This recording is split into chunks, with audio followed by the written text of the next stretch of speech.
One of the most loved iOS 18 features is the home screen customization. What I have personally loved the most about this all-new feature is the ability to change and customize the app's color. So, if you want to make your iPhone apps look a bit funky or eye-catching, let me show you how it's done the quick way. So to get started, you have to press and hold onto the empty space of the home screen to bring up the editing mode. And then you have to tap on the edit button located at the top left corner of the screen. And then you have to choose the customize option in the drop-down menu. And then you have to select the tinted option in the customization panel. And then you have to tap on the eyedropper icon. After that, you have to drag the circle to the desired part of the wallpaper for a seamless color matching experience. And then you have to drag the color slider left or right to choose the preferred color.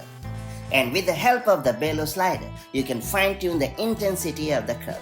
And once you have perfectly adjusted the color of the apps, you have to tap on the empty space outside of the customization panel to finish, and you are good to go. So that's how you can perfectly change your iPhone app's color in iOS 18 or later. Now that you have unlocked this super cool feature, make the most of it to give your iPhone home screen a unique look so that it always stands out from the rest. And I'll see you in the next video with more such handy iPhone tips and tricks. Till then, stay safe and have a great time. Bye-bye.